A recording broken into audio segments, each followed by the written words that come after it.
je vais vous poser une question. Si Allah subhanahu wa ta'ala nous raconte leurs histoires dans le Coran, que l'on récite quotidiennement, que l'on récite chaque jour, dans chacune de nos prières, à chaque occasion, cette répétition, à votre avis, elle est là pour nous ennuyer? Je vous pose la question. Elle est là parce qu'il n'y avait rien d'autre à dire, pour combler du vide?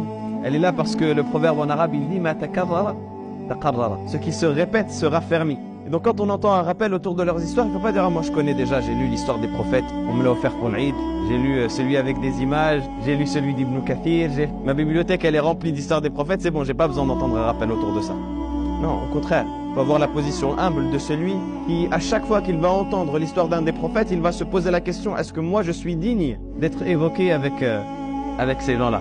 Parce que eux, ce sont des serviteurs d'Allah. Et nous, on est des serviteurs d'Allah, ou en tout cas, on prétend l'être. Mais est-ce que véritablement, eux, leur servitude à Allah, elle était similaire à la nôtre? Est-ce que véritablement, eux, leur lien à Allah, subhanahu wa ta'ala, il était similaire au nôtre?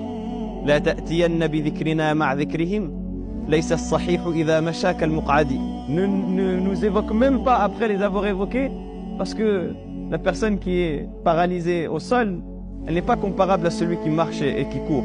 Nous, on est la même chose. Nous, on est paralysés, on est faiblards au sol. Et eux, ce sont ceux qu'Allah subhanahu wa ta'ala a dotés de cette force-là, qui est une leçon pour nous au quotidien. Et donc, quand on observe leurs histoires, on voit à quel point est-ce que leur lien avec Allah subhanahu wa ta'ala, il était fort.